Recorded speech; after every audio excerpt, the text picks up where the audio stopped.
도널드 트럼프 대통령은 취임 첫날부터 100건에 달하는 행정명령과 각종 조치를 쏟아냈습니다. 1호 행정명령으로 바이든 정부의 행정명령 78개를 폐지했습니다. 반이민 정책도 본격화했습니다. 국경엔 비상사태를 선포해 군대를 동원해 국경을 봉쇄하도록 했으며 불법 이민자들의 자녀에 대해서도 출생신고서 발급을 금지하는 방식으로 출생시민권을 허용하지 못하게 했습니다. 앞으로 연방정부는 남성과 여성 두 가지 성별만 인정하게 됩니다. 지난 2021년 10월 이후 미국은 제3의 성을 인정해 남자 또는 여자 대신 X로 성별을 표시한 여권을 발급했는데 3년 만에 다시 뒤집혔습니다. 맨해튼 혼잡 통행료 프로그램이 시작된 지 2주가 넘어가며 통행료 부과에 대한 허점이 드러나기 시작했습니다. 60가 남단이 아닌 북쪽으로 진입하기 위해 60가를 스쳐 지나가는 차량도 통행료를 부과하도록 해 시민들의 불만이 이어지고 있습니다. 뉴욕주의 모든 공립학교가 오는 29일 음력설을 맞아 휴교에 들어갑니다. 뉴욕주는 미국에서 처음으로 음력설을 공식 휴교일로 하는 첫 번째 주가 됐습니다. 이상은 오늘의 주요 뉴스입니다. 시청자 여러분 안녕하십니까? KBN 뉴스입니다. 트럼프 대통령은 취임 첫날부터 100건에 달하는 행정명령과 각종 조치를 쏟아냈습니다. 바이든 정부의 행정명령 78개를 폐지하는 1호 행정명령을 시작으로 WHO와 파리 기후협정 재탈퇴 등 1기 미국 우선주의 정책을 되돌려놨습니다. 트럼프 대통령은 어제 백악관 입성 전 캐피털 원 아레나에서 2만 관중이 모인 가운데 행정명령 일부에 서명을 했습니다. 1호는 바이든 정부의 78개 행정명령 철회였습니다. 쿠바에 대한 테러 지원국 지정 해제도 포함됐습니다. 서한지구에서 팔레스타인 주민을 대상으로 폭력 행위를 한 유대인 정착민에 대한 제재도 해제했습니다. 인공지능 위험을 모니터링하는 규제 조치도 철회했습니다. 트럼프 대통령은 이후 백악관 집무실인 오벌 오피스로 이동해 각종 행정명령에 대거 서명했습니다. 무역 관행조사에 착수하고 캐나다, 멕시코, 중국에서 유입되는 이민자와 마약 흐름도 조사하도록 했습니다. 2020년 체결한 다자간 자유무역 협정인 미국, 멕시코, 캐나다 협정에 대한 중국의 준수 여부를 평가하고 관세 징수를 담당할 세외 수입청 신설도 지시했습니다. 캐나다와 멕시코에 대한 보편 관세 부과는 다음 달 1일로 연기했습니다. 트럼프 대통령은 파리 기후협정에서 재탈퇴했고 세계보건기구 WHO에서 탈퇴하는 행정명령에도 서명했습니다.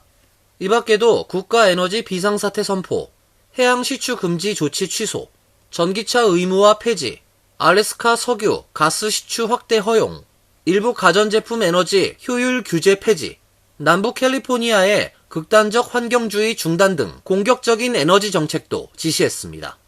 다만 트럼프 대통령은 틱톡 금지법으로 알려진 외국 적대자 통제 애플리케이션 법에 75일간 유예 조치를 내렸습니다.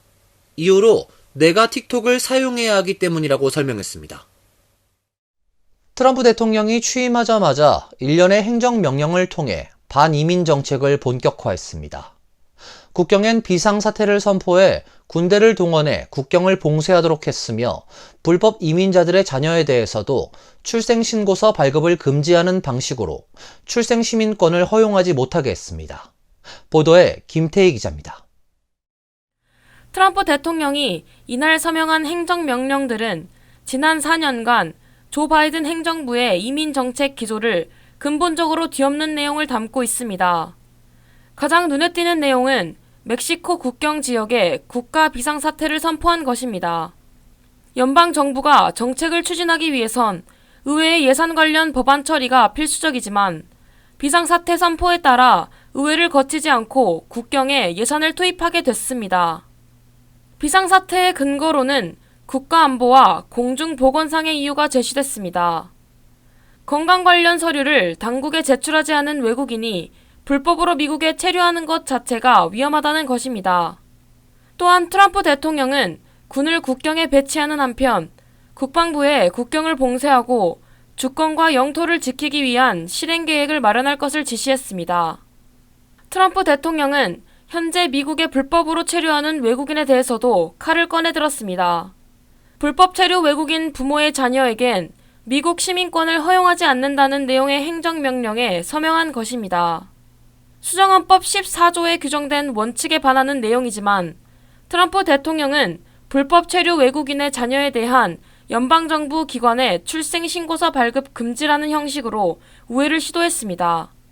이와 함께 트럼프 대통령은 불법 체류자의 추방을 담당하는 이민세관 단속국에 협력하지 않는 지방자치단체에 대해선 연방정부의 예산 지원을 중단하는 한편 가족 단위의 불법 입국자의 경우 부모와 미성년 자녀를 격리 수용하는 원칙을 되살리는 내용의 행정명령에도 서명했습니다. 트럼프 대통령은 이날 서명한 행정명령 이외에도 불법 이민 쓰나미 사태 해결을 위한 후속 움직임에 나설 전망입니다. KBN 뉴스 김태희입니다. 트럼프 대통령은 지난 2021년 1월 6일 연방의사당 폭동 피고인 1,600여 명 전원을 사면하고 유죄 판결을 받은 14명을 감형 조치했습니다. 트럼프 대통령은 법무장관에게 현재 감옥에 수감돼 있는 사람들을 즉시 석방하고 진행 중인 모든 기소를 기각하라고 명령했습니다. 지난 2021년 1월 6일 당시 트럼프 지지자들은 조 바이든 대통령 당선에 불복해 의회 상하원에서 선거 결과를 인준하는 이날 국회의사당에 난입해 기물을 부수고 경비원과 경찰을 폭행하는 난동을 부렸습니다. 미국의 민주주의가 무너졌다는 탄식이 나왔고 세계가 경악한 사건이었습니다. 당시 사건 관련자는 줄잡아 1,600여 명에 이르고 일부는 재판이 끝났습니다. 뉴욕타임스는 1,600명이 기소돼 1,270명이 유죄 판결을 받았고 300건은 진행 중이라고 보도했습니다. 기소된 1,600명 중 55%는 경범죄, 45%는 중범죄였습니다. 유죄 판결자 중 60%가 이미 갇혔다 풀려났고 수백 명은 수감 중입니다. 트럼프 대통령이 16 폭동 사태에 가담한 혐의로 기소된 사람을 사면, 감형하는 행정명령에 서명하면서 이들은 인질이었다고 말했다고 AP통신은 전했습니다. 대통령의 사면권에 미국의 민주주의가 인질이 되었다는 비판입니다. 민주당 소속 낸시 펠로시 전 하원 의장은 트럼프의 사면은 수치스러운 일이라고 비난했습니다. 워싱턴 포스트, 메릴랜드 대학이 지난해 12월 초 실시한 여론조사에 따르면 미국인의 3분의 2가 폭동으로 유죄 판결을 받은 사람들의 사면에 반대했습니다. 앞으로 연방정부는 남성과 여성 두 가지 성별만 인정하게 됩니다. 지난 2021년 10월 이후 미국은 제3의 성을 인정해 남자 또는 여자 대신 X로 성별을 표시한 여권을 발급했는데요. 3년여 만에 다시 뒤집혔습니다. 트럼프 대통령은 취임사에서 인종과 성별을 공적 및 사적 삶의 모든 측면에 사회적, 공학적으로 도입하려는 정책을 종식시킬 것이라고 밝혔습니다. 트럼프 대통령은 오늘부터 미국 정부의 공식 정책은 남성과 여성의 두 가지 성별만 존재한다는 것이라고 선언했습니다. 이어 서명한 여성을 성이념, 극단주의로부터 보호하고 연방정부의 생물학적 진실회복이라는 제목의 행정명령은 성별은 변경할 수 없으며 근본적이고 논란의 여지가 없는 현실에 근거한다고 명시했습니다. 연방정부도 성별이란 용어를 성으로 바꿀 예정이며 성은 개인의 불변의 생물학적 분류라고 행정부 관계자는 기자들에게 설명했습니다. 모든 정부기관은 여권, 비자, 글로벌 입국카드를 포함한 공식 문서에 소지자의 성별을 정확하게 반영하도록 보장할 것이라고 행정명령은 명시했습니다. 앞서 바이든 행정부는 지난 2021년 10월 미국에서 남녀가 아닌 제3의 성별을 의미하는 X를 표기한 첫 번째 여권을 발급해 성소수자들의 인권을 존중하는 새로운 사회의 시작을 알렸습니다. 미국에 있는 약 400만 명의 논바이너리, 인터섹스를 포함한 성소수자들이 여권이나 공식 신분증에 M 또는 F 대신 X로 성별을 표시할 수 있었으나 트럼프의 행정명령으로 뒤집히게 됐습니다. 현재 최소 11개국에서 이미 여권에 X, 기타를 표시할 수 있는 선택권을 갖고 있습니다. 미국보다 앞서 X 성별 표시를 허용한 나라는 호주, 뉴질랜드, 독일, 네팔, 캐나다, 아르헨티나, 파키스탄 등입니다. 도널드 트럼프 대통령이 어제 취임식 행사에서 캠프 험프리스 주한미군과 영상통화를 하며 한국의 상황을 물었습니다. 북한 김정은과 친밀감을 과시하며 김정은은 어떻게 하고 있냐고 질문했습니다. 트럼프 대통령은 어제 저녁 열린 사령관 취임 무도회에서 크리스토퍼 라네브 미 8군 사령관 등 주한미군 소속 군인들과 영상통화를 했습니다. 미 8군 사령부는 경기도 평택 캠프 험프리스에서 주둔하고 있습니다. 트럼프 당선인은 모두 안녕하냐, 어떻게 지내고 있냐며 김정은은 어떻게 하고 있냐고 물었습니다. 이어 한국의 현재 상황은 어떠냐, 꽤 나쁜 의도를 가진 이와 함께 있지 않냐며 난 그와 꽤 좋은 관계를 발전시켰지만 다루기 힘든 녀석이지 않냐고 말했습니다. 김정은 북한 국무위원장을 지칭하는 것으로 해석됩니다. 라네브 사령관은 제47대 대통령에 당선되신 걸 축하드린다. 돌아오신 걸 환영한다며 우린 매일 훈련을 하고 강한 상태를 유지하고 있다. 동맹은 굳건하며 대통령을 모실 준비가 돼 있다고 답했습니다. 트럼프 대통령이 취임 후 첫 해외 주둔 미군으로 주한미군을 언급한 배경이 주목됩니다. 트럼프 대통령은 그간 한국을 머니머신이라고 부르며 방위비 분담금 인상을 주장해왔습니다. 다음 소식입니다. 맨해튼 혼잡통행료 프로그램이 시작된 지 2주가 넘어가면서 허점이 드러나기 시작했습니다. 60가 남단이 아닌 북쪽으로 진입하기 위해 60가를 스쳐 지나가는 차량도 통행료를 부과하도록 해 시민들의 불만이 이어지고 있습니다. 지역 매체 고다미스트에 따르면 맨해튼과 퀸즈를 연결하는 퀸즈보로 브릿지를 이용하는 운전자들이 맨해튼 60가 남단 혼잡 완화 구역에 진입하지 않았는데도 요금이 부과된다며 불만을 제기하고 있습니다. 퀸즈보로 브릿지를 통해 퀸즈에서 맨해튼으로 진입하는 차량은 진입 이후 혼잡 완화 구역으로 이동하지 않더라도 다리의 구조상 진입하면서 60스트릿을 스치게 됩니다. 이로 인해 맨해튼 진입 이후 북쪽으로 이동하더라도 $9를 지불해야 하는 상황에 직면하게 되는 것입니다. 퀸즈에 거주하는 한 주민은 진료 때문에 맨해튼 어퍼이스트 방향으로 자주 이동하는데 다리를 건너는 것만으로도 요금이 부과되는 것을 알게 됐다며 혼잡 통행료는 60스트릿 남단의 교통 혼잡을 해결하기 위한 장치인데 왜 그쪽으로 향하지도 않는 사람들이 요금을 내야 하는지 모르겠다고 불편을 호소했습니다. 어퍼 이스트 사이드에서 퀸즈 방향으로 이동하려는 운전자들도 퀸즈보로 브릿지에 진입하기 위해서는 60스트릿을 지나야 하기 때문에 $9 요금을 내야 합니다. 뉴욕시 주마니 윌리엄스 공익옹호관은 관련 불만이 여러 건 제기됐고 MTA에 퀸즈보로 브릿지 주변 지역의 통행료를 변경할 것을 촉구했다고 전했습니다. 하지만 MTA는 관련 문제를 해결할 수 없다고 선을 그었습니다. 혼잡 완화구역 설정은 이미 2019년 뉴욕주 법을 통해 정해진 부분이기 때문에 이를 개선하기 위해서는 주 법을 개정해야 한다는 설명입니다. 한편 혼잡 통행료 징수에 반대 입장을 고수하고 있는 뉴저지 주 정부가 뉴저지 주민의 원격 근무를 지원하는 뉴욕 기업들을 대상으로 실시 중인 $20,000,000 지원 프로그램을 적극 홍보하고 나섰습니다.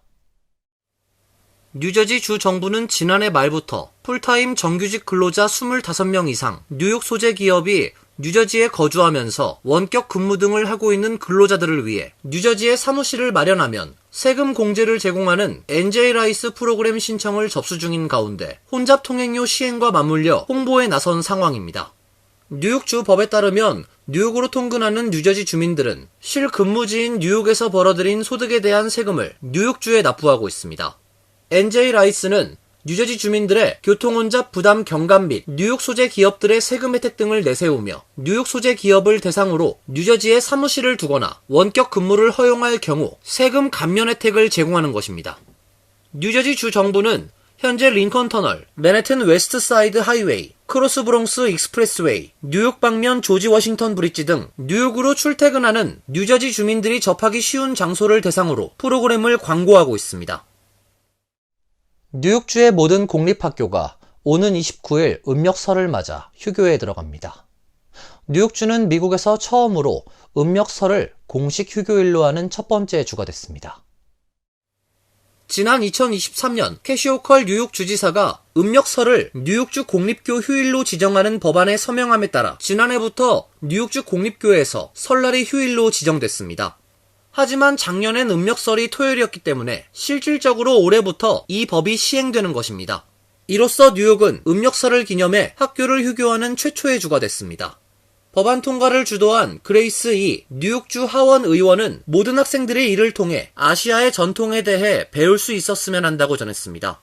뉴욕주에서는 음력설 휴교 법안을 수년간 추진했으나 오랫동안 성사되지 못했습니다.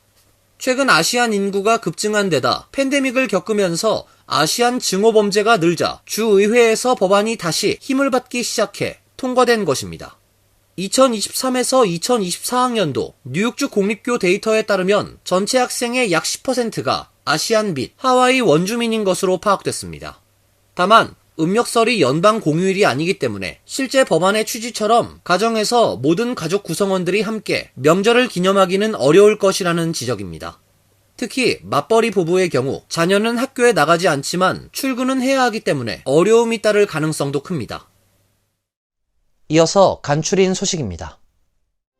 국제교육연구원이 발표한 오픈도어 연례보고서 2023에서 2024학년도 한국인 유학생 현황에 따르면 미국 대학, 대학원, 어학원 등에서 공부하는 한국인 유학생은 총 43,149명으로 집계됐습니다.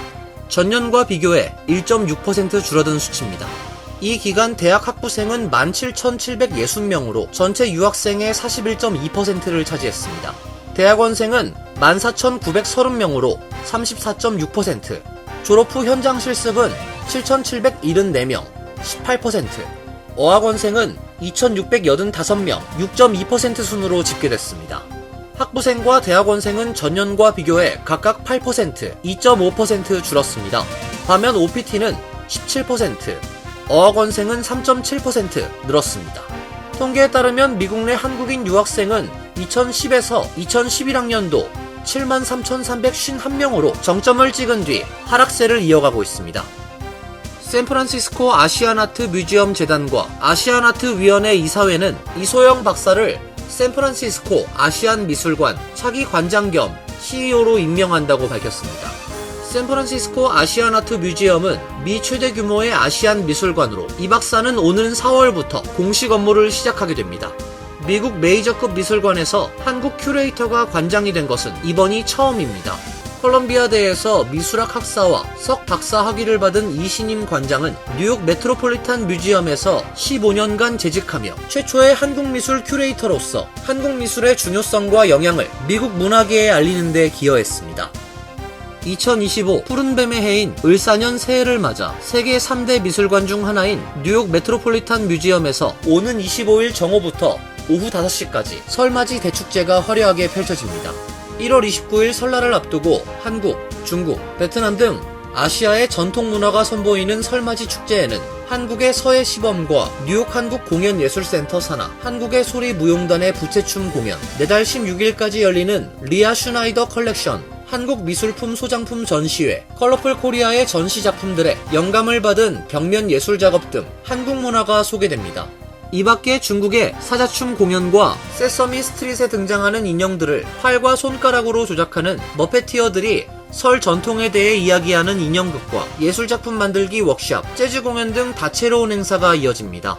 설 공연 축제는 미술관 입장료 구입 시 무료로 관람할 수 있습니다. 링컨센터가 다음 달부터 뉴욕과 뉴저지에서 시민권 시험교실을 개설합니다. 퀸즈 플러싱에 위치한 뉴욕 사무실에선 2월 5일부터 4월 23일까지 매주 수요일 오후 4시부터 6시까지 진행되며 뉴저지 팰리세이즈 팍 사무실에선 2월 14일부터 3월 28일까지 매주 금요일 오전 11시부터 오후 12시 30분까지 진행됩니다. 수업은 예상 질문 100개에 대한 준비 및 읽기, 쓰기 시험 대비, 인터뷰 준비 등으로 이루어집니다. 참석을 원하는 분들은 뉴욕과 뉴저지 민권센터에 사전 등록이 필요합니다. 환율과 증권 소식입니다.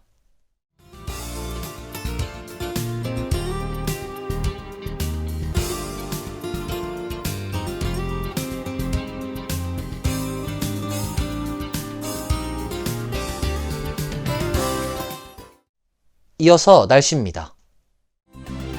내일도 추운 날씨가 이어집니다.